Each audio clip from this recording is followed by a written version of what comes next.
இந்த மக்களை பார்ப்பதற்கு செல்வதற்கு தமிழ்நாடு டிஜிபிக்கு ரெஸ்ட்ரிக்ஷன் போட்டிருக்காருங்க. 1000 ரெஸ்ட்ரிக்ஷனு. இவர் ஏர்போர்ட்டில் இறங்கும் போது ஏர்போர்ட்டில் யாருமே இருக்கக்கூடாதான். இவர் வர்றாரு அப்படிங்கிறதுக்காக ஏர்போர்ட்டை இழுத்து பூட்டு போட்டு இண்டிகோ பேசஞ்சர் இங்கே வராதிங்க, இண்டிகோ ஸ்டாஃப் வராதிங்க, துபாயிலேருந்து வர்றீங்க உங்கள் அம்மா செத்து போச்சு, அடுத்த வாரம் வாங்க, என்ன தளபதி இங்கே வர்றாப்புல கரூருக்கு போகிறதுக்கு அப்படின்னு எல்லாருக்கும் ஃபோன் போட்டு சொல்லிடணும்.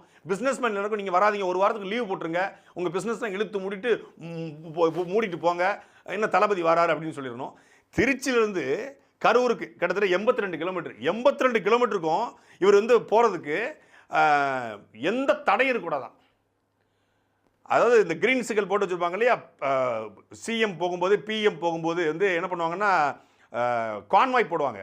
அந்த கான்வாய் போட்டு ஸ்பீட் பிரேக் இருந்தால் கூட எடுத்துருவாங்க. ஏன்னா மற்றவங்க உடம்புலாம் தங்கத்தில் செஞ்சது, அவங்க உடம்பு தங்கம், நம்ம உடம்புலாம் தகரம்ல குலுங்கிடக்கூடாதுக்காக என்ன பண்ணுவாங்கன்னா பிஎம் சிஎம் வந்தால் இதை எடுத்துருவாங்க அந்த ஸ்பீட் பிரேக்கரில். அது மாதிரி நீட்டாக இருக்கணுமா ஒரு சாலை, அவர் எந்த டிஸ்டர்பன்ஸ் இல்லாமல் அங்கே போய் இறங்கணுமா.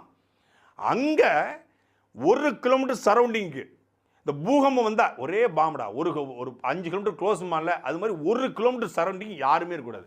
தளபதி வராரு, இல்லைங்க நாங்கள் குடும்பம் நடத்திட்டு இருக்கோம். குடும்பம் நடத்தல அங்கே ஓரமாக போய் நடத்துங்க, கரூர் பக்கத்தில் பரமத்தி வேலையில் போய் நடத்து, நீங்கள் என்னங்க நாங்கள் பேர்காலத்துக்கு வந்துருக்கோம், பேர்காலம்லாம் நீ போய் வேலூரில் போய் பார்த்துக்க அப்படின்னு வெட்டி விடணும் எல்லாத்தையும். 1 கிலோமீட்டர் சரௌண்டிங் யாருமே இருக்கக்கூடாது. ஊடகங்கள் இருக்கக்கூடாது, பத்திரிகையாளர் இருக்கக்கூடாது, யாரும் ஃபோட்டோ எடுக்கக்கூடாது.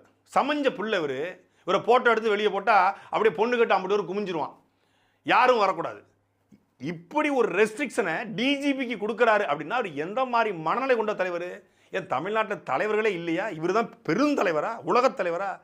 சீன அதிபர் தமிழ்நாட்டுக்கு வந்தாருங்க. இந்தியாவுக்கும் சீனாவுக்கும் பகை நாடு தான். சீன அதிபர் வந்தபோது கூட இவ்வளோ ரெஸ்ட்ரிக்ஷன் கிடையாது.